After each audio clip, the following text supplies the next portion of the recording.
Assalamualaikum warahmatullahi wabarakatuh. Bismillahirrahmanirrahim. Allahumma salli wa sallim ala sayyidina Maulana Muhammadin wa ala alihi wa sahbihi asma'in nama ba'du. Yang sangat kula hormati ini wonten Habib Soleh bin Ali bin Hasan Al-Attas, Habib Ahmad sedanten para keluarga. Monggo sarang-sarang maos Fatihah sipun kangge Habib Ali Syarifah Syifa sedanten keluarga. Al-Fatihah. A'udzubillahi minasyaitonir rajim. Bismillahirrahmanirrahim. Alhamdulillahirabbil alamin. Arrahmanirrahim. Maliki yaumiddin.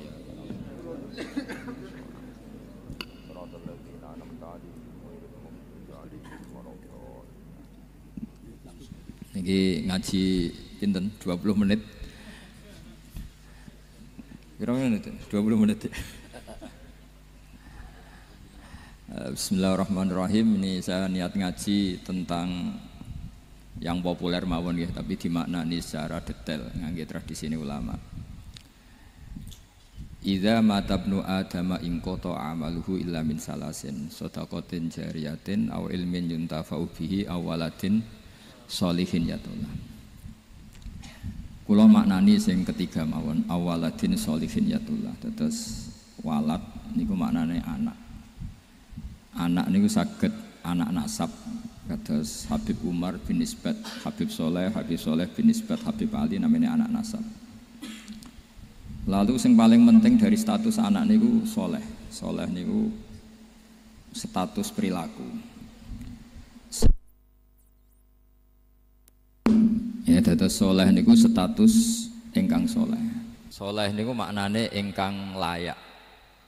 Yat ulah nembe wonten sifat kedua ingkang dongakno. Dados pertama nu sementing soleh. Dikata saniki niku tiyang mendoakan orang tuanya, tapi mboten enten status soleh, rapati mandi. Jadi ini yang perlu diperhatikan. Jadi status soleh itu kita dapatkan dulu, baru yat ulah. Sekarang do menculot. Anaknya do rapati soleh terus dunga sakjane rapati mandi. Nah niki Habib Ali bejo, anaknya dijinakno soleh ya soleh tenan. Dadi niki pun niku nama merger nih. Dadi soleh kamil. Tapi ngeten nggih kula pesen karena Habib Soleh mulai kecil sama saya, sama-sama ngaji di Mbah Mun. Orientasi terbaik saking sunnah nabawiyah gini ku keberlangsungan. Terus kula sering belajar tentang kitab-kitab samawi, kitab-kitab sing diriwayataken beberapa ulama ahli kitab sing pun disaken kalian ashabu Rasulillah sallallahu alaihi wasallam. Niku riyen Nabi Ibrahim niku pertama dadi Khalilur Rahman, kekasih Allah Khalilur Rahman. Niku mergi piyambake nu tersiksa protes. Terus kadang tiang saya niku kudu protes. Tapi protes bukan kita demo. Protes itu tidak harus demo, protes. Ya Allah, dunia ini tidak fair. Engkau yang Tuhan, engkau zat yang begitu penting, engkau zat yang menciptakan langit dan bumi, engkau zat yang memberi rizki, yang bikin air, bikin oksigen, semua kebutuhan manusia, kemudian mereka tidak kenal engkau. Ini tidak fair. Jadi beliau itu tiap malam itu ngumpat. Ini enggak fair dunia ini. Engkau yang begitu penting pencipta langit bumi, engkau begitu penting yang menciptakan air, menciptakan kebutuhan manusia, kemudian mereka tidak kenal engkau. Ini enggak fair. Ini enggak benar. Jadi sering marah gitu. Karena sampean enggak bisa bayangkan kan apapun hebatnya presiden atau menteri atau rektor atau kiai terus nang desa enggak dikenali statusnya diundang lek apa ning dilek itu gak keren blas. Karena ya sama kan, misalnya Habib Soleh Al-Attas muridnya Said Umar punya Mbah Mun terus nang desa diundang pening dilek itu kan gak keren blas. Awal dari keren tetap dikenal. Nah kemudian orang itu tidak kenal Allah. Makanya terus beliau sujud berkali-kali, ya Allah, sama siapa munajatnya beliau. Innahu la yahzununi alla ara ahadan fil ardi ya'buduka ghairi. Jadi cara kiai sarang namanya innahu sak temene kelakuan la yahzunu yektene nyusano ni ing ingsun, nyusano banget karena pakai lam taukid. Innahu sak temene kelakuan la yahzunu yektene nyusano banget ni ing ingsun. Apa sing nyusano an? Apa sedene kelakuan la ora ningali ingsun fil ardi ing dalam bumi. Ahad dan ing wong suwiji ya'budu kang nyembah sapa ahad ka ing panjenengan ghairi saliyane ingsun. Ya Allah, sungguh saya sangat susah Karena engkau zat yang begitu penting, kemudian yang tahu kalau engkau Tuhan itu hanya saya. Sampean ngenes gak misalnya ada orang melihat saya itu Umar Hafid kemudian tidak tahu kalau beliau orang alim, sampean sebagai muridnya ngenes gak? Ngenes kan? Ada orang memperlakukan Mbah Mun tidak tahu kalau beliau seorang alim alama, kita sebagai santrinya ngenes gak? Ngenes. Lah ini Allah yang Tuhan, kemudian orang tidak ada yang memperlakukan dia sebagai Tuhan, bahkan nyebut saja tidak mau. Itu ketersiksaannya Nabi Ibrahim. Kalau kita kan tersiksa mergo ora duwe, ora payu rabi, terus sing wis payu rabi ora iso wayo, ya gitu-gitu. Macam-macam kesusahan. Itu jadi apa jadi wali itu sudah berat karena orientasinya agak tentang Allah tapi tentang diri sendiri. Ana sing susah proposal ragu ya Mas Agam. Macam-macam. Artinya Nabi Ibrahim itu orang yang benar-benar Khalil Rahman. Beliau tersiksa ini karena dunia dianggap gak fair. Masa Allah zat yang begitu penting kemudian mereka nggak tahu. Maka awal dari nubuah itu apa? Menaukan al-i'lan, mempermaklumatkan Allah di alam raya ini. Makanya nggak ada nabi kecuali memaklumatkan diri. Saya dulu awal-awal Habib Soleh mau nyai saya bilang orang alim itu harus ngaku kalau alim. Habib juga harus ngaku kalau Habib. Yang orang miskin tidak usah ngaku sudah konangan. Wong elek ora usah ngaku wis ketora elek. Sudah. Karena agama ini pertama yang menolong itu memaklumatkan.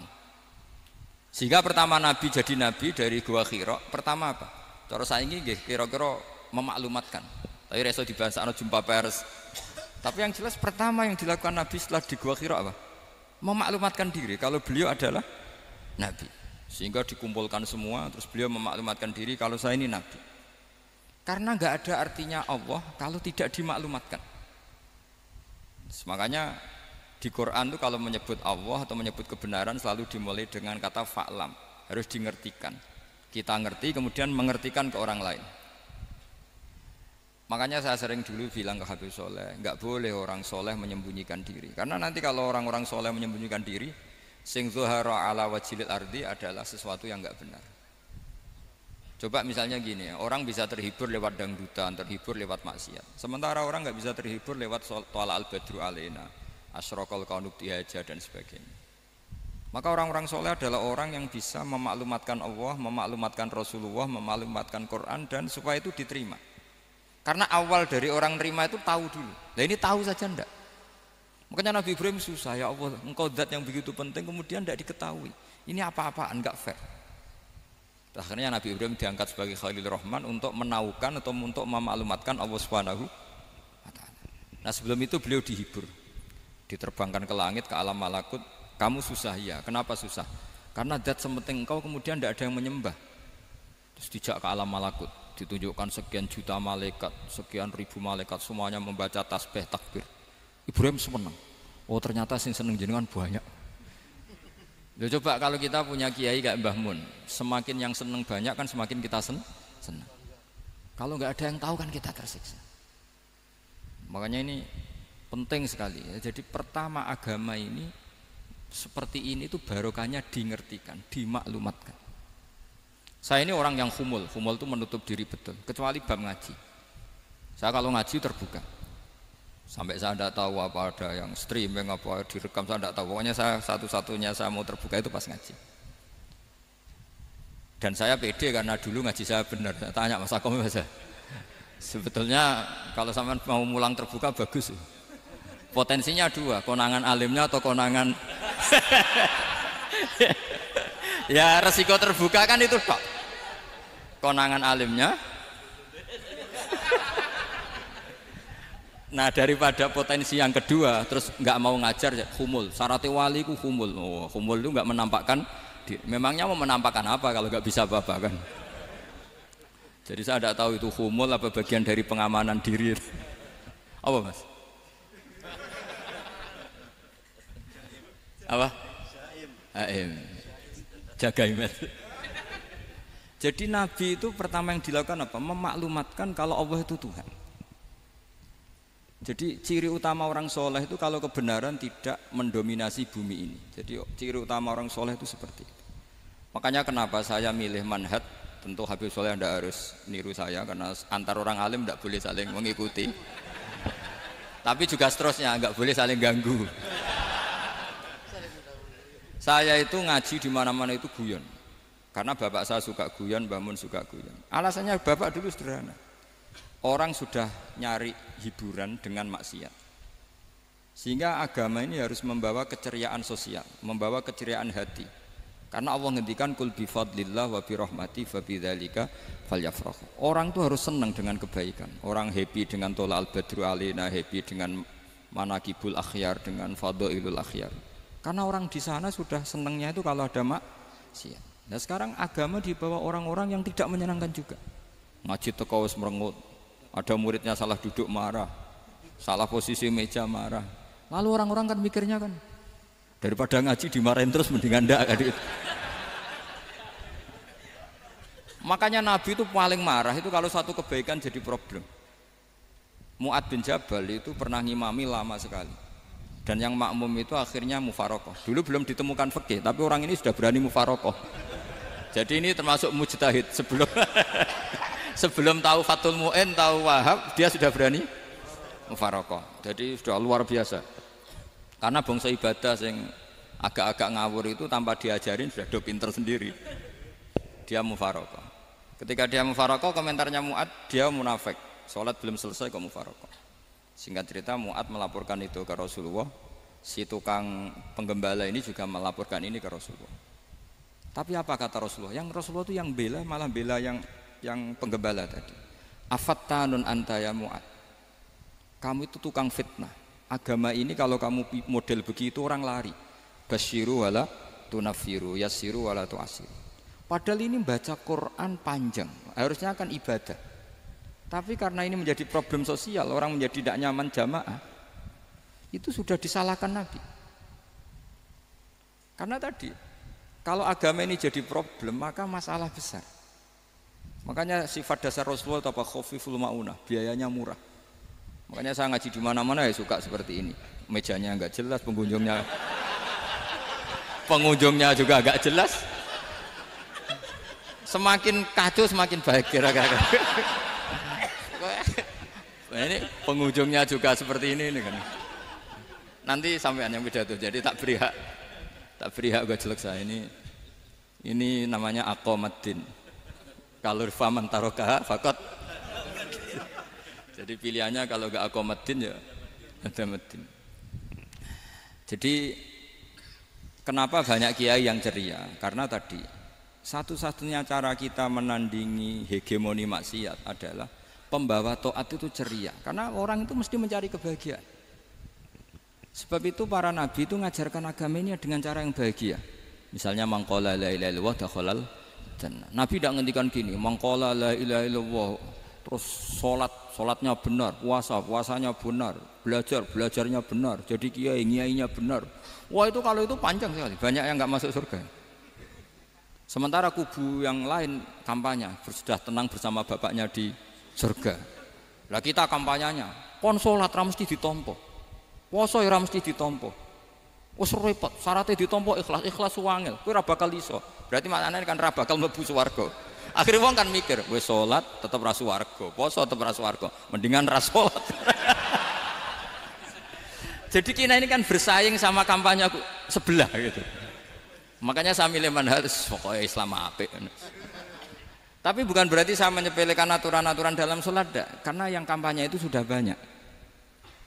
Biasanya kiai-kiai sing kereng kampanye tentang sing kereng-kereng nih. Itu saya manfaatkan ya sudah, itu bagian jenengan. Jadi orang itu harus mikir.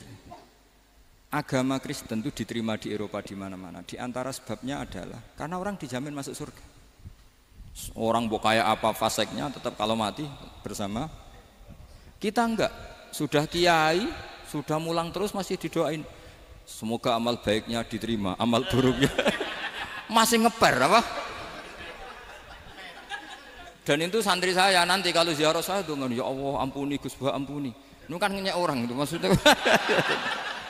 Maksudnya bukan, makanya saya pernah ketemu orang yang berfaham Wahabi. Dia nuduh kalau orang doa ke mayit itu minta sama mayit. Saya bilang, saya saja yang jadi mayitnya enggak siap. Kok bisa? Doanya itu doa ngeper. Masa sama gurunya bilang gini, Allahumma in kana muhsinan fazid fi ihsani wa in kana musian. Masa gurunya ditaklek.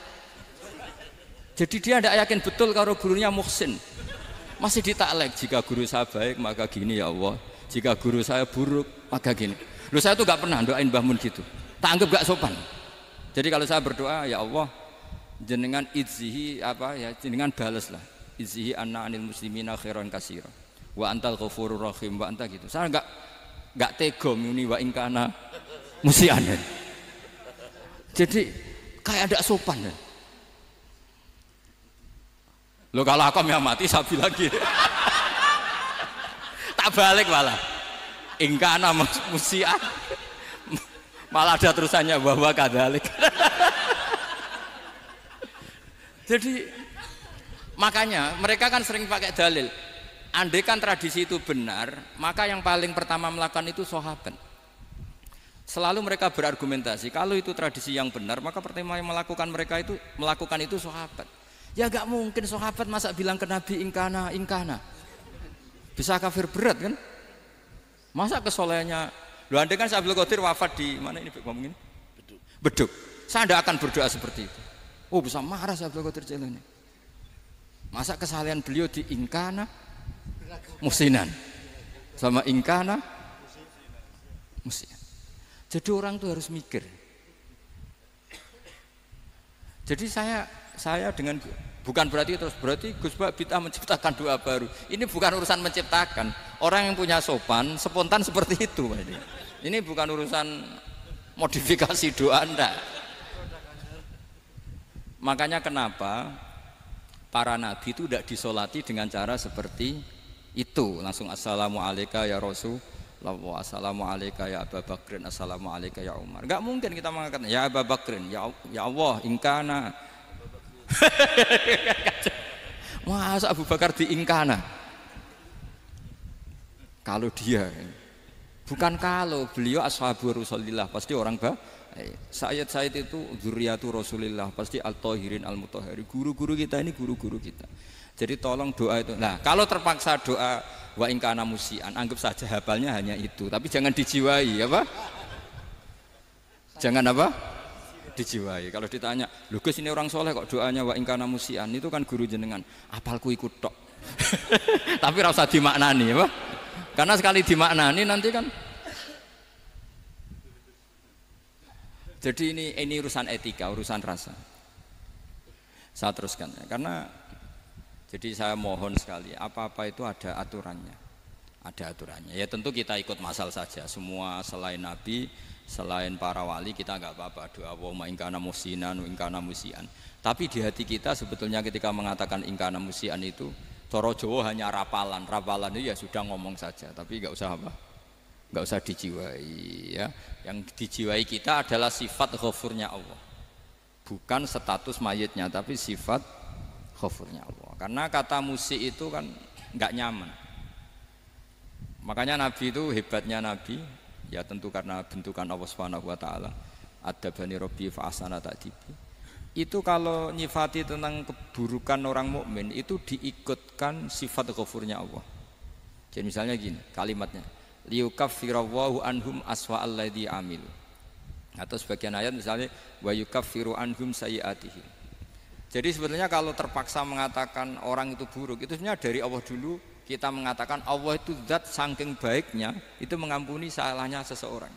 Jadi nyifati Allah dulu, Allah saking baiknya itu mengampuni salahnya orang-orang baik. Karena orang-orang baik juga manusia, Ustadz juga.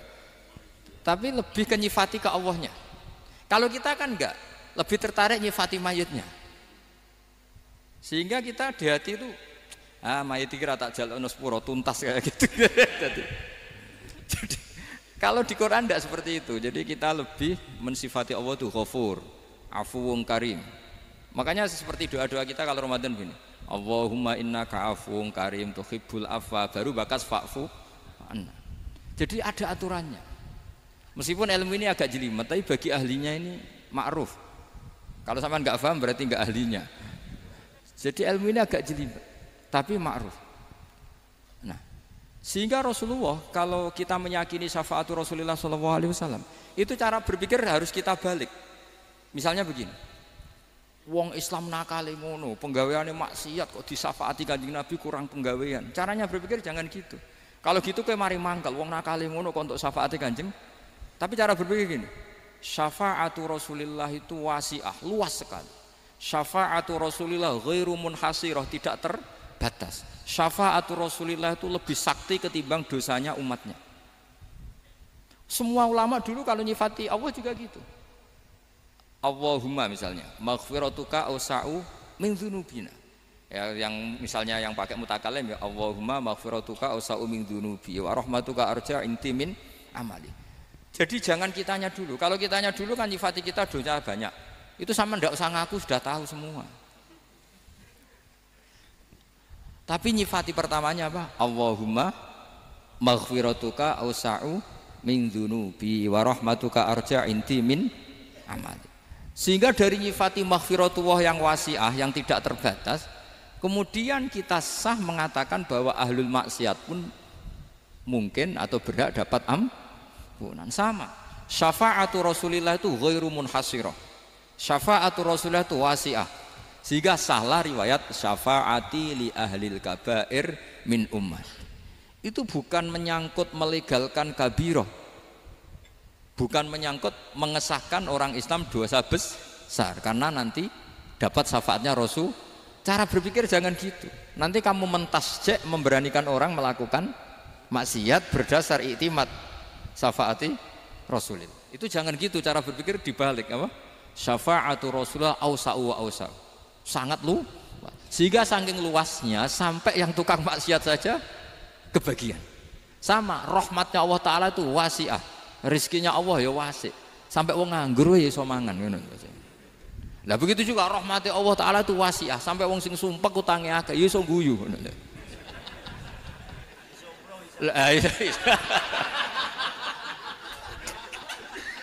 Tapi kalau dibalik, misalnya saya diprotes kiai, saya pernah juga diprotes, Gus umat kok mbok latih guyu, padahal mereka maksiate akeh, utange akeh gini-gini. Karena kamu menyifati orangnya. Kalau menyifati orang ini sampean guyu haram. Utang jatuh tempo, sampean gak mikir dosa ndak? Dosa. Jadi kiai muridnya goblok kok kiai ini kurang tahajud itu ya dosa. Jadi kiai kok muridnya goblok tenang wae. Sementing untuk sowanan itu amatir ya gini. Mestinya cara berpikir dibalik. Rahmatullah wasi'ah, rizquhu ya wasi', fadluhu wasi'. Sampai wong sumpek wae iso guyu. Sehingga kita ini sudah objek. Loh, kita ini tidak subjek, di alam raya ini kita tidak subjek tapi apa? Objek. Makanya saya berkali-kali mengatakan, mbok kayak apa sumpeknya kita, tetap wong iso guyu. Karena apa? Allah mensifati dirinya wa annahu wa adhaka wa abka. Allah itu adhaka, zat yang memberi orang iso guyu. Wa abka lan zat sing maring wong iso nangis. Karena sifatnya Allah Ta'ala pasti nafidah, sifatnya Allah Ta'ala pasti terjadi. Dan kita objek. Makanya wong sumpek utange akeh, bojo ora percaya, tangga ora percaya, nak guyu banter-banter. Karena Allah ku adhakadat sing maringi guyu. Wa abka, sudah presiden, sudah gubernur, sudah menteri. Nak Allah kepengin nangis no yo nangis. Coba ngeluhnya apa kalau misalnya jenengan seorang mantan presiden atau mantan gubernur. Kadang anaknya calonan RT mbok menang bondak. Ngeluhnya apa orang alim, misalnya alim alamah, anaknya mau jadi jurumiyah raiso, susah. Kaya raya anaknya jadi pasien, susah. Allah punya cara untuk abegah, untuk bikin orang nangis. Nah karena kita ini objek, pasti sesumpek apapun orang yang bisa tertawa ya bisa nangis. Makanya banyak ulama yang nggak terlalu serius mikir agama ini, bukan karena dablek, enggak, karena Allah mensifati dirinya Al-Hadi yang memberi petunjuk. Kita gak ditunggoni Kanjeng Nabi, gak ditunggoni Wali Songo, gak ditunggoni para Alawin yang dulu, gak ditunggoni Habib-Habib yang kayak Said Abdul Al-Haddad. Tapi karena Allah itu Al-Hadi yang memberi petunjuk, dan sifatnya Allah Ta'ala la budda wa ayat takuna nafidah. Sifatnya Allah pasti nafidah. Amerika kayak apa liberalnya, sekarang trennya juga banyak yang masuk Islam. Kampung-kampung pedalaman gak ada kiainya, cukup mudin. Kadang membawa agama itu orang yang ke situ mau nyari kayu. Orang di pedalaman Kalimantan, Sulawesi itu pertama itu nyari kayu, tapi bawaan hidayat lama-lama bikin masjid. Saya pernah di Korea ke sana orang nyari uang, niatnya juga nyari uang, tapi akhirnya tersiksa kalau enggak bikin masjid. Karena apa? Karena Allah itu Al-Hadi, zat yang memberi petunjuk. Maka kamu tidak usah khawatir. Agama ini pasti jalan ila yaumil qiyamah. Karena Allah Al-Hadi. Sama. Mbok kamu umat mbok weden-wedeni kowe ku amalan ora mesti ditampa. Nek ora ditampa mlebu neraka. Ngono mulai ngaji ya tenang ae. Tenang, santai.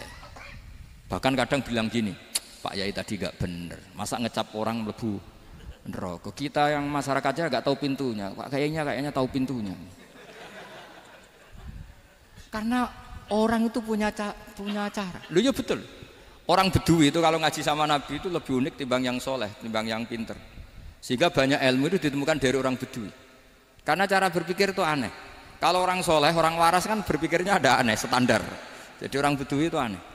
Pernah suatu saat Rasulullah itu khutbah cerita kiamat. Wah dahsyatnya kiamat kayak apa? Semua orang diam nangis semua. Orang Bedui enggak, lebih cerdas. Ini Nabi itu aneh. Cerita kiamat kalau udah ada tanggalnya ini gimana? Orang nangis semua karena dahsyatnya kiamat kayak gitu. Bumi dihancurkan, wus. Pantas sudah nangis dewi-dewi. Ya ono sing nangis pabrik banyune macam-macam ya. Ini kalau kiamat gimana ini perjalanan air kemasan saya kan orang mikir. Mikir dewi-dewi gitu. Tapi ini enggak. Orang Bedui cara berpikir tuh enggak. Malah ya Rasulullah, mata sa'ah. Engkau itu cerita kiamat tapi enggak jelas tanggalnya. Kalau cerita kiamat ya harus jelas dong kapannya. Jadi unik. Jadi cara berpikir sahabat kaget semua loh. Kaget. Karena gak kepikiran. Nabi a'radu anhu, a'radu itu mengabaikan. Banyak sahabat yang menganalisis lam yasma kan. Nabi memang gak dengar sehingga mengabaikan. Ada yang analisis lagi sami'a wa kariha. Sebenarnya Nabi dengar cuma gak berkenan karena tengah-tengahnya khutbah kok tanya. Tapi si Arabi ini cerdas. Masuk akal kan? Misalnya mau pilihan presiden, orang mesti tanya kapan kan gitu. Ya kan? Mau ganti presiden atau ganti bupati, takarannya orang kan kapan? Kayak Mas Akom jadi wali ndak? Pertanyaannya kan kapan? Kalau jatuhnya kan sudah ya. Sehingga tanya, mata sa'ah ya Rasulullah. Lama-lama Nabi diangen-angen, bener juga orang ini. Saya cerita kiamat kok nggak jelas kapannya. Ini Nabi menjawab. Tapi karena Nabi orang-orang yang sangat pinter, tanya balik. Ma'atattalah. Lalu kalau kamu berani tanya kiamat kapan, saya tanya balik. Ya persiapan kamu apa? Jawabnya santai saja. Fawwah ma'atattalah kabira sholatin wala siyamin walakinni uhibbuka ya Rasulullah. Saya enggak menyediakan apa-apa, sholat saya biasa aja, maksudnya standar. Ya kira-kira 5 waktu pas. Ya jenis saya lah kira-kira gitu. Wala kabira siyamin, dan saya puasa ya standar saja pas. Walakinni uhibbuka ya Rasulullah. Tetapi saya mencintai engkau ya Rasulullah. Jawabannya Nabi apa? Almar'u ma'aman ahabba. Sebagian riwayat anta ma'aman ahbabta. Jadi hadis itu populer tuh barokahnya wong desa tadi. Andai kan dia punya etika maka sowan dulu tanya 4 mata. Itu jadi hadis ahadi. Tapi barokahnya dia selonong di depan umum. Zaman Nabi khutbah itu jadi hadis mutawatir. Jadi kadang barang baik itu barokahnya orang yang enggak baik. Maksudnya su'ul adab. Tanya gitu kan su'ul, tapi itu barokah. Akhirnya hadis itu mutawatir karena didengar ribuan sahabat yang mendengarkan khutbahnya Rasulullah. Tapi kalau hadis itu satu-satu kan khossoni bidzalika Rasulullah, khossoni bidzalika Rasul, itu nanti jadi hadis ahadi yang kualitasnya jauh di bawah hadis mutawatir. Jadi barokahnya orang su'ul adab itu ya ada. Karena Allah yang mendesain ini. Akhirnya kata sahabat, kata Anas bin Malik, mereka itu mangkelnya bukan main sama Arabi tadi karena tanya nggak sopan sama Rasulullah. Tapi setelah Nabi jawab almar'u ma'aman ahabba fama farihu bisyai'in farahahum bidzalika badal. Mereka tidak pernah senang dengan hadisnya Nabi sesenang riwayat almar'u ma'aman ahabba. Barokahnya Arabi. Bedui. Makanya saya sebagai kiai ini Bedui saya tak pertahankan ila yaumil qiyamah. Karena umat ini pernah terbarokahi oleh orang apa? Bedui. Barokai suladab tadi. Jadi mohon ini supaya majelis ini kan majlisul iltorti Rasulillah, coba terlatihlah mengatakan Allah itu subjek, Allah itu al-fa'ilul mukhtar, Allah itu al-fa'ilul mukhtar, Allah itu yang menentukan alam ini. Dan Allah mensifati dirinya wa annahu huwa adhaka wa abka. Allah itu zat yang memberi orang itu bisa tertawa. Dan Allah juga yang memberikan orang itu bisa menangis. Mbok kayak apa kamu neror umat, wah amal nggak mesti diterima gini-gini. Ternyata ning majelis nangis ya, mulai guyu. Kadang guyu-guyune ngenyak tenane. Daripada apa ya agak-agak merodok orang yang dohirnya beda dengan batinnya, nggak perlu distatuskan seperti itu. Ya sudah biasa saja. Jadi, nah, fi muqaddimihim, imam besar dalam manhaj ini namanya Abul Hasan apa? Asyadzili. Abul Hasan Asyadzili itu kalau ada orang tanya gini, Beb saya ini susah, sholat saya tidak mesti diterima Allah gini-gini, marah. Enggak usah. Kafa bika jazaan an radiyaka laka ahlan. Sudah kamu ditakdir pernah sujud itu sudah keren.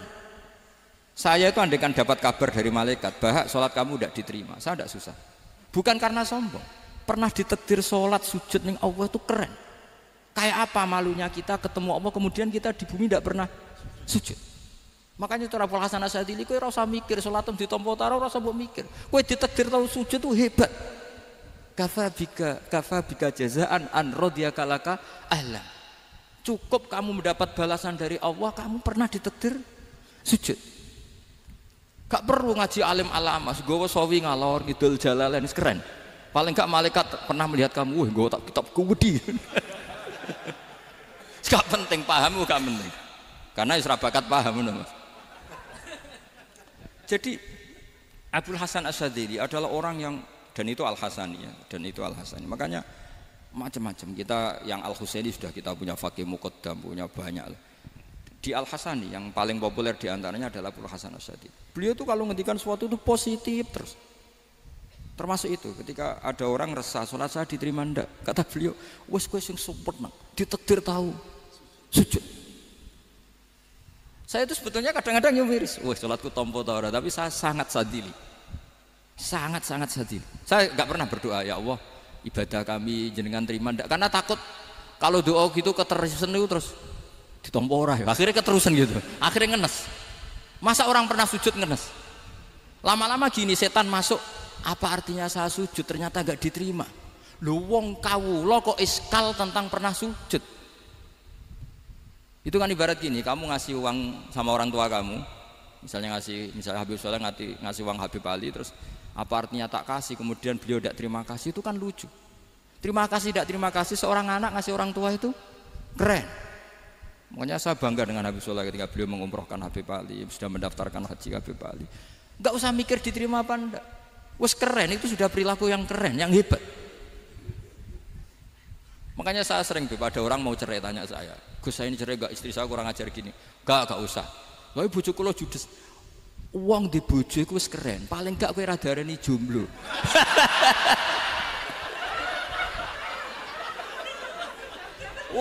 Diarani duda ora enak. Wes luwe sabar ndi diarani duda mek diarani bojo judes. Enak bojo judes cek gagah. Di bojo lah. Oh, provokator itu. Jadi kafabi jazaan an radiyaka laka ahlan. Sudah ditakdir pernah sujud itu sudah keren. Dulu ulama ala hadan nampak. Ulama dulu cara berpikir seperti itu. Makanya ulama dulu kalau nafsiri wasjud waqtarib sudah pernah sujud. Di Quran enggak pernah ada ayat wasjud lan sujudo sira ingkana kada wa kada ing kunta mutayakinan biqabuli sujudi. Kan ada sujud ya sujud saja, enggak usah mikir makbul apa enggak makbul. Sudah kalau sujud pasti waqtarib. Terus saya sebenarnya ya sebagai orang ya kadang wedi, salatku ditampa ta ora. Tapi kalau keterusan nanti ada was-was yang mengatakan opo artine sholat. Lu tuh kan ngeri seorang hamba sing uripe ning bumine Allah kemudian menyoal pernah sholat hanya karena takut gak diterima. Itu kan geblek banget. Nah, saya jenis kiai yang di partai itu. Saya enggak tahu kalau kene ning ndi kok. Sedih umat masa kamu gak ono kerene blas. Jadi lah nanti kalau misalnya ada manhajnya Habib Soleh yang tidak seperti itu tidak apa-apa, mungkin supaya orang nggak takabur, nggak fakhr, sehingga makanya mulai dulu lama itu ya partainya kalau nggak rojak ya khauf. Nah saya ini yang jelas terang-terangan ikut partai rojak saja, apa? Partai rojak, karena banyak yang sudah di partai khauf. Tapi saya rojak yang bil ilmi tadi. Makanya Sayyidina Umar radhiyallahu anhu itu yang namanya sama sujud. Saya itu punya kitab, Habib Soleh pernah tak tunjukin tulisan tangan saya, muji-muji sujud. Sayyidina Umar ketika ditusuk seorang kila itu Majusi, Abu Lu'lu' terkenalnya itu Hulamul Mughirah terkenalnya. Ditusuk, dia sahabat, beliau sahabat, wali. Jadi nusuk Umar itu kayak apa? Nusuk Mas Akom aja dosa besar, apalagi nusuk Umar. Itu ketika ditusuk, dia itu ya punya dendam. Namanya manusia itu punya dendam. Maksudnya namanya orang kan mangkel sama yang nusuk. Kalau orang mangkel itu inginnya kan yang nusuk itu masuk neraka. Tapi apa kata Umar? Ngendikan gini, tanya pertama, yang nusuk saya siapa? Orang Majusi. Orang Majusi, Hulamul Mughirah. Alhamdulillah alladzi lam yaj'al maniyati biyadi rajulin lam yasjud laka sajdatan yuhaju biha indaka yaumal qiyamah. Saya itu senang Gusti, yang nusuk saya orang yang enggak pernah sujud sama jenengan. Jika kalau saya dendam supaya dia masuk neraka, saya enggak takut orang itu nuntut sama saya. Tapi kalau dia pernah sujud, pernah sholat, kemudian dia masuk neraka karena nusuk saya, kemudian dia berargumentasi, saya pernah sujud ya Allah, kenapa engkau masukkan neraka? Saya tidak berani jawab ya Allah, saking hormatnya sama yang namanya sujud. Jadi kamane dendamnya kesampaian, cara Jawa ya, dendam dengan tanda kutip ya, tidak makna semestinya. Jadi mangkel mbek sing nusuk, nak mlebu neraka pantas, wong ora tau sujud wae Gusti gitu. Tapi kalau pernah sujud, kemudian dia masuk neraka karena saya, bisa yuhajuni biha yaumal qiyamah. Jadi kayak apa sujud? Saya apa? Nabi itu kalau muji sujud sampai ngingatkan wa hatta takuna sajdatul wahidatu khairan minad dunya wa ma fiha. Nanti kalau kamu di akhirat ketemu Allah, kenangan terbaik kita apa? Di dunia pernah sujud. Keren aja. Cara ning pondok wis tau bayar syariah lho. Cara sowan kiai tau ngamplopi Mas. Wis go jajan. Nah tapi kadang syaitan itu masuk tadi. Apa artinya sujud gak mesti ditompo, apa artinya sowan Habib ngaturi ra mesti ditompo, ngaturi kiai. Akhirnya ada ketakutan. Nah kalau ketakutan ini berlebihan lama-lama, ma faidatus sujud. Wah itu sudah buruk sekali, wong hamba kok tanya ma faidatus sujud. Nah ini di pentingnya mazhab-mazhab Syadzili. Jadi saya ngaji agak-agak uraan itu amdan. Kalau ini watak sudah bukan. Jadi uraan itu ada dua, ada yang amdan bismil ilm, ilmunya banyak terus milih manhaj. Insya Allah saya partai itu. Ada yang uraan bakat Mas. Ada ya? Ada apa banyak? Nah sebetulnya khauf juga gitu Bim. Ada khauf itu karena ilm. Ada Habib alim alama atau kiai alim alama, dia tahu masyarakat kalau ngikuti Gus Bak nanti jadi fakhr, kurang tawaduk, terus dia milih partai khauf. Lah yang buruk itu ada kiai yang milih khauf pancen dari awal sati cilik ya. Jenisnya wis sati. Jadi sebenarnya dia tidak cukup ilmunya nerangkan khauf, cuma jenisnya wis sati cilik. Wong ning omah lawang dikunci ono gludak-gludak, ono hantu putih. Jadi ya sama, yang bawa rojak bisa bawaan dablek, yang bawa khauf bisa saja bawaan ati cilik. Nah kita ingin yang bawa rojak ya bismil ilm, yang bawa khauf juga bismil ilm. Ya ono teh Mas, wong sing ati gede, pegawene dua blek, tapi enggak bawaan rojak, memang bawaan dablek. Ada yang ati cilik tapi bawaan khauf. Jadi mengatakan khauf tapi sebetulnya bawaan ati cilik. Nah kita inginnya ndak, kalau rojak ya bismillah kayak Abdul Hasan Asyadzili, kalau yang kampanye khauf kayak Said Abdul Haddad bawaan apa? Ilm. Sehingga kita ini Qul inni ala bayyinatin mir rabbi, semua itu berdasar ilmu sing jelas welo-welo. Makanya semua nabi memaklumatkan apa? Qul inni ala bayyinatin mir rabbi. Jadi semua ilmu syaratnya apa? Bayyinah itu kebenaran ilmiah sing jelas welo-welo. Makanya itu yang disebut Allah Subhanahu wa taala mensifati kekasihnya yaitu Nabi Muhammad sallallahu alaihi wasallam, lam yakunil ladzina kafaru min ahlil kitabi wal musyrikina munfakkina hatta ta'tiyahumul bayyinah rasulun minallah yatslu suhufam mutahhar. Niku Kanjeng Nabi saking cerdase meneh tek wong Islam, wong musyrik, wong kafir ngerti logika yang dibangun Nabi saja kuat infikak dari kemusyrikannya. Makanya disebut munfakin.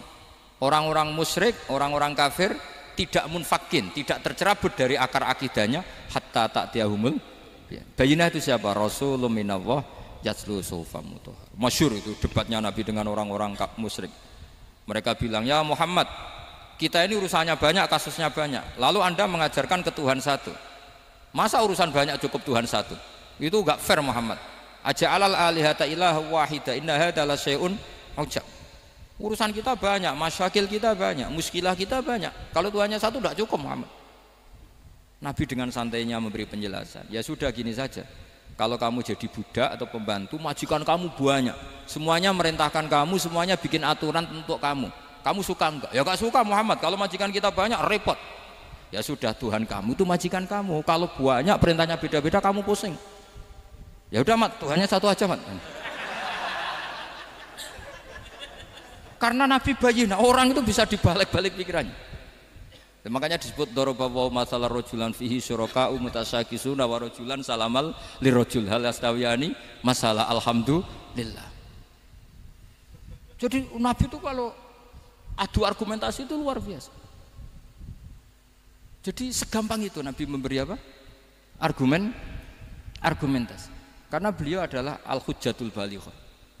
Jadi Nabi itu enggak pernah kalah. Pernah Nabi debat sama orang Yahudi, Muhammad, saya ini turunan Ibrahim, kita ini Israel ya, kita tahu Israel adalah turunan Nabi. Israel nama lain dari Yakub, Yakub bin Ishak bin Ibrahim. Padahal Yakub ini punya anak namanya Yahuda, makanya Yahuda bin Yakub bin Ishak bin. Kita ini yang mirip Ibrahim, bukan kamu. Tapi orang Yahudi itu nggak apal nasabnya, sehingga mereka bilang kita ini saking baiknya, Ibrahim saja pengikut kita. Terus digojlok oleh Nabi. Ibrahim itu buyute Yahuda, makanya digojlok ha antum ha ula ihajatum fi malakum bi ilm falimatu hajuna fi ma laysa lakum bi ilm. Kita adu debat itu sudah ilmiah, kenapa kamu menjadi tidak ilmiah? Kenapa Muhammad? Terus Allah menurunkan wa ma unzilatit taurat wal injilu illa min ba'di afala ta'qilun. Artinya gini, kalau Ibrahim dikatakan Ibrahim Yahudiyah, itu sama dengan saya berkali-kali podo karo sampean misalnya ngendikan Mbah Zubair itu pengagumnya Gus Roji misalnya. Padahal Gus Roji bin Ubab bin Maimun bin Zubair, misalnya Gus Roji bin Kiai Haji Ubab bin Kiai Haji Maimun bin Kiai Haji Zubair. Nah Ibrahim itu kan Yahuda bin Yakub bin Ishak bin Ibrahim. Terus mereka bilang Ibrahim itu pengikut Yahudi. Itu kan kebalik-balik. Kayak Habib Hasan itu pengagum Habib Soleh. Kan Habib Hasan rohnya ini gimana ini sih mbahnya kok dianggap. Nah sehingga orang Yahudi ketika Nabi berdebat beda dengan Nabi Muhammad SAW. Ketika ditanya kenapa kamu yakin agama tauhid millata abi, karena ini agama nenek moyang saya, millata abikum apa? Ibrahim. Jadi jelas akhirnya orang Yahudi ngerti. Ya kan sama dengan mengatakan tadi Pak Karno itu pengagum Puan Maharani, kan aneh enggak kalimat itu. Mbah Hasyim Asy'ari itu pengagum Gus Dur, gak lucu itu debat. Jadi Nabi itu orang yang bayyinah itu kalau menerangkan kebenaran itu bahkan orang kafir pun bisa infikak, bisa munfakin, tercerabut dari akar kekafiran. Nabi itu mudah sekali merubah logika. Makanya di Quran sering ada kata aro'aitum, karena memang tadi. Nah saya mohon apapun pilihan Anda rojak kayak Abdul Hasan Asadili tadi, ketika orang resah sujudnya diterima apa enggak, sholatnya diterima apa enggak, beliau bisa berargumentasi betapa pentingnya sujud. Wes ajong kowe iku kawula, tahu sujud iku keren. Saman bayangkan betapa malunya kita kalau kita ketemu Allah kemudian di dunia enggak pernah. Lho paribasane kula mlebu swarga lah iku isin. Mlebu swarga tapi ning donya ora tahu. Isin. Sama seperti kowe di guru, saurip-uripmu ora tau salam templek wis. Kira-kira seperti. Meskipun salam templek ora penting. Ya ora penting to, misale soleh salam templek 50.000 duwe wis akeh ngono. Nak masakom penting kudu rokok. Itu bukan nilainya kok, betapa malunya kita. Saya dulu mau sarang, andai kan tidak pernah khidmah sama iya malu tenan sebagai apa? Santri. Makanya Sayyidina Umar ketika beliau dibunuh orang, itu pertanyaan pertama, dia pernah sujud enggak? Enggak pernah. Andai kan dia pernah sujud, maka saya tidak berani masukkan dia masuk neraka. Takutnya dia protes sama Allah, ya Allah saya pernah sujud kenapa harus di neraka? Atau Umar ditanya Allah gini, Umar, kowe ridho wong sing tau nyembah aku kemudian dia di neraka? Kayak apa? Jadi makanya Umar ketika wafat ketika alhamdulillah alladzi lam yaj'al maniyati biyadi rajulin lam yasjud laka sajdah. Ya, jadi saya mohon sekali jadi majelis ini sebuah majelis mubarak, caranya tauhidnya dibenarin ya, tauhidnya dibenarin. Jadi Allah itu adhaka wa abka, Allah itu al-hadi, Allah itu ar-razzaq. Sehingga menteri ekonomi mbok salah rumusnya lah wong tetep mangan. Mergo Allah itu ar-razzaq. Mbok negara dikelola keliru lah wong tetep mangan, wong Allah itu ar-razzaq. Kiai rada akeh sing di masalah. Tapi ya tetep agama ini jalan. Lho andai kan syaratnya agama ini kiai ini bener, wah ya repot. Kowe iso bayangno masakom bener terus. Tapi agama ini berkali-kali coba di TV itu banyak nyun sewu, ada ustadz, ada kasus apa, ada kiai, kadang ada masalah hukum. Agama ini jatuh ndak masalah. Padahal di TV sudah dinasionalkan kan, ada kiai terlibat kasus hukum atau ustadz tertangkap karena melakukan apa gitu. Tapi nggak ngefek karena agama ini bihifdillah wa biriayatillah. Sama. Negara mana-mana kadang manajemen ekonominya nggak jelas, tapi masyarakat ya makan karena Allah Razzaq. Sama, aku kancanan Mas Akom mengeluh, tapi Allah adhaka, akhirnya iso guyu. Padahal orang untungnya blas kancanan dede. Tapi karena Allah itu adhaka. Nah kita dengan istri yang kita cintai, dengan keluarga kadang nangis.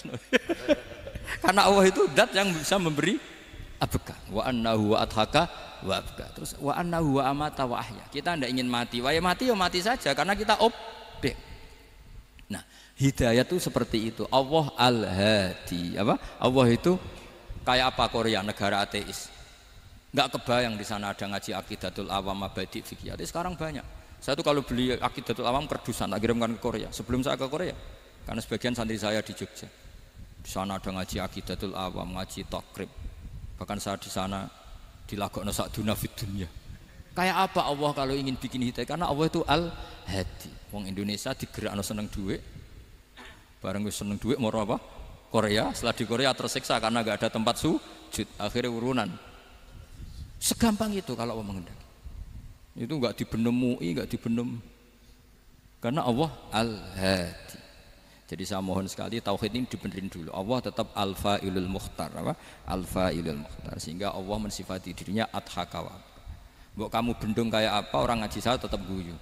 Sekarang iso mbuli saya, oh Gus Bapak ngaji tidak guyu. Allah yang memberikan guyu kamu itu. Andai kan sesuai status kamu, kowe ora ngarep guyu. Utang akeh, jatuh tempo, bojo ora percaya. Gede-gede kayak paham. Ya jadi ini tak isyatkan jenengan, saya ini tadi bawa kitab Fathur Rahman di Thalibi Ayatul Quran, mau tak kasihkan hadiah ke Sayyid Umar Hafid sebagai penyempurna karena beliau sudah Al-Husaini. Semoga ini dapat barokahnya Al-Hasani. Ini dikarang oleh zurianya Abdus Salam bin Masis. Abdus Salam bin Masis adalah guru dari Abul Hasan apa? Asyadili. Jadi kita tahu Sahibul Hikam Ibnu Athaillah As-Sakandari muridnya Abul Abbas Al-Mursi. Beliau muridnya Abul Hasan Asyadili. Beliau muridnya Abdus Salam bin Masis. Yaitu alami zada ini min dzurriyyati Abdus Salam bin Masis. Jadi ini Al-Hasani. Jadi ini sudah klub karena mulai dulu ya tradisinya gitu. Banyak sabaib ngaji barojak, bafadol. Nanti yang bafadol barojak yang ngaji Habib lagi. Seperti sanadnya Soleh di Sarang. Ya Soleh ngaji Bahmun. Tapi Bahmun ngaji Sayyid Alawi, Sadat ya. Ngaji Sayyid Zaini Dahlan, nanti setelah Sayyid Zaini Dahlan ngaji Ajam lagi Usman Adim Yati. Jadi ya biasa mulai dulu silsilah ya seperti itu. Jadi seperti dulu Ibnu Abbas termasuk Qorobatu Rasulillah. Jadi dulu Qorobatu Rasulillah itu Bani Hasyim sama Bani Muttalib. Tapi kalau sekarang ya tentu para sadat, para habaib. Dulu biasa Ibnu Abbas ngaji ke Zaid bin Sabit. Itu Ibnu Abbas yang mencium tangannya Zaid bin Sabit. Tapi Zaid bin Sabit juga mencium tangannya Ibnu Abbas karena karobati Rasulullah Shallallahu Alaihi Wasallam. Jadi saya mohon semuanya itu insaf bil ilm, ya, insaf bil ilm. Kayak tadi munfakina hatta ta'tiyahumul bayin. Jadi bayina itu orang yang kalau menerangkan itu memberi penjelasan sing jelas welo-welo. Itu siapa? Rasulun minallah yatslu suhufam mutahharah. Al-Fatihah.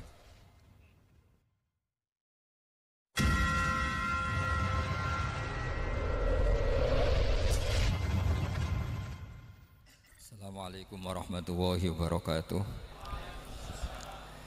Bismillahirrahmanirrahim.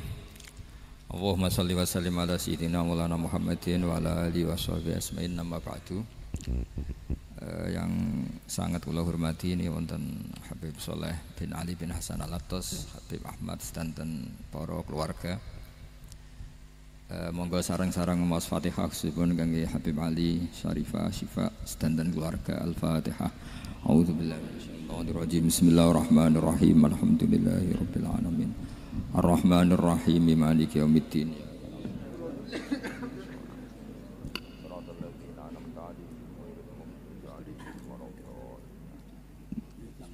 Niki ngaji pinten 20 menit. Berapa menit? 20 menit. Bismillahirrahmanirrahim. Ini saya niat ngaji tentang yang populer mawon ya, tapi dimaknani secara detail ngangge tradisi ini ulama. Idza matabnu adama in qata amaluhu illa min salasin shadaqatin jariyatin aw ilmin yuntafa'u bihi aw waladin sholihin yatullah. Kula maknani sing ketiga mawon awaladin sholihin yatullah. Terus walad niku maknane anak. Anak niku saged anak nasab kados Habib Umar bin Isbat Habib Soleh bin Isbat Habib Ali namanya anak nasab. Lalu yang paling penting dari status anak niku soleh. Soleh niku status perilaku. Ya, dados soleh niku status ingkang soleh. Soleh niku maknane ingkang layak. Yat ulah nembe wonten sifat kedua ingkang dongakno. Dados pertama niku penting soleh. Dikata sakniki niku tiyang mendoakan orang tuanya, tapi mboten enten status soleh, rapati mandi. Jadi ini yang perlu diperhatikan. Jadi status soleh itu kita dapatkan dulu, baru yadul. Sekarang do menculot, anaknya do rapati soleh, terus dunga saja ini rapati mandi. Nah ini Habib Ali bejo, anaknya dijinakno soleh, ya soleh tenan. Jadi ini pun nama merger nih, jadi soleh kamil. Tapi ngeten nggih kula pesen karena Habib Soleh mulai kecil sama saya, sama-sama ngaji di Mbah Mun. Orientasi terbaik saking sunnah nabawiyah gini ku keberlangsungan. Terus kula sering belajar tentang kitab-kitab samawi, kitab-kitab sing diriwayataken beberapa ulama ahli kitab sing pun disaken kalian ashabur Rasulillah sallallahu alaihi wasallam. Niku riyen Nabi Ibrahim niku pertama dadi Khalilur Rahman, kekasih Allah Khalilur Rahman. Niku mergi piyambake nu tersiksa protes. Terus kadang tiang saya ini kudu protes. Tapi protes bukan kita demo. Protes itu tidak harus demo, protes. Ya Allah, dunia ini tidak fair. Engkau yang Tuhan, engkau zat yang begitu penting, engkau zat yang menciptakan langit dan bumi, engkau zat yang memberi rizki, yang bikin air, bikin oksigen, semua kebutuhan manusia, kemudian mereka tidak kenal engkau. Ini tidak fair. Jadi beliau itu tiap malam itu ngumpat. Ini enggak fair dunia ini. Engkau yang begitu penting pencipta langit bumi, engkau begitu penting yang menciptakan air, menciptakan kebutuhan manusia, kemudian mereka tidak kenal engkau. Ini enggak fair. Ini enggak benar. Jadi sering marah gitu. Karena sampean enggak bisa bayangkan kan apapun hebatnya presiden atau menteri atau rektor atau kiai terus nang desa enggak dikenali statusnya diundang lek apa ning dilek itu gak keren blas. Karena ya sama kan, salah Habib Soleh Al-Attas muridnya Said Umar punya Mbah Mun terus nang desa diundang pening dilek itu kan gak keren blas. Awal dari keren tetap dikenal. Nah kemudian orang itu tidak kenal Allah. Makanya terus beliau sujud berkali-kali, ya Allah, sama siapa munajatnya beliau. Innahu la yahzununi alla ara ahadan fil ardi ya'buduka ghairi. Jadi cara Kiai Sarang namanya innahu sak temene kelakuan la yahzunu yektene nyusano ni ing ingsun nyusano banget karena pakai lam taukid. Innahu sak temene kelakuan la yahzunu yektene nyusano banget ni ing ingsun Apa sing yusano an? Apa sedene kelakuan ula ora ningali ingsun fil ardi ing dalam bumi. Ahad dan ing wong suwiji ya budu kang nyembah sapa ahad ka ing panjenengan wiri saliyane ingsun. Ya Allah, sungguh saya sangat susah. Karena engkau zat yang begitu penting, kemudian yang tahu kalau engkau Tuhan itu hanya saya. Sampean ngenes gak misalnya ada orang melihat saya itu marhafid kemudian tidak tahu kalau beliau orang alim. Sampean sebagai muridnya ngenes gak? Ngenes kan? Ada orang memperlakukan Mbah Mun tidak tahu kalau beliau seorang alim alama. Kita sebagai santrinya ngenes enggak? Ngenes. Lah ini Allah yang Tuhan, kemudian orang tidak ada yang memperlakukan dia sebagai Tuhan, bahkan nyebut saja tidak mau. Itu ketersiksaannya Nabi Ibrahim. Kalau kita kan tersiksa mergo ora duwe, ora payu rabi, terus sing wis payu rabi ra iso wayo, ya gitu-gitu. Macam-macam kesusahan. Itu jadi apa jadi wali itu sudah berat karena orientasinya agak tentang Allah tapi tentang diri sendiri. Ana sing susah proposal ragu ya Mas Agam. Macam-macam. Artinya Nabi Ibrahim itu orang yang benar-benar Khalil Rahman. Beliau tersiksa ini karena dunia dianggap gak fair. Masa Allah zat yang begitu penting kemudian mereka enggak tahu. Maka awal dari nubuah itu apa? Menaukan al-i'lan, mempermaklumatkan Allah di alam raya ini. Makanya nggak ada nabi kecuali memaklumatkan diri. Saya dulu awal-awal Habib Soleh mau nyai saya bilang orang alim itu harus ngaku kalau alim. Habib juga harus ngaku kalau Habib. Yang orang miskin nggak usah ngaku sudah konangan. Wong elek ora usah ngaku wis ketora elek. Sudah. Karena agama ini pertama yang menolong itu memaklumatkan. Sehingga pertama Nabi jadi Nabi dari Gua Hira, pertama apa? Cara saiki nggih kira-kira memaklumatkan. Tapi reso dibahasakno jumpa pers. Tapi yang jelas pertama yang dilakukan Nabi setelah di Gua Hira apa? Memaklumatkan diri kalau beliau adalah Nabi. Sehingga dikumpulkan semua terus beliau memaklumatkan diri kalau saya ini Nabi. Karena nggak ada artinya Allah kalau tidak dimaklumatkan. Makanya di Quran itu kalau menyebut Allah atau menyebut kebenaran selalu dimulai dengan kata fa'lam, harus dimengertikan. Kita ngerti kemudian mengertikan ke orang lain. Makanya saya sering dulu bilang ke Habib Soleh, nggak boleh orang soleh menyembunyikan diri. Karena nanti kalau orang-orang soleh menyembunyikan diri, sing zuhara ala wajhil ardi adalah sesuatu yang nggak benar. Coba misalnya gini, orang bisa terhibur lewat dangdutan, terhibur lewat maksiat. Sementara orang nggak bisa terhibur lewat Thala al-Badru alaina, Asyraqal kaunu bihaja dan sebagainya. Maka orang-orang soleh adalah orang yang bisa memaklumatkan Allah, memaklumatkan Rasulullah, memaklumatkan Quran dan supaya itu diterima. Karena awal dari orang terima itu tahu dulu. Nah ini tahu saja enggak. Makanya Nabi Ibrahim susah, ya Allah, engkau zat yang begitu penting kemudian tidak diketahui. Ini apa-apaan, enggak fair. Akhirnya Nabi Ibrahim diangkat sebagai Khalil Rahman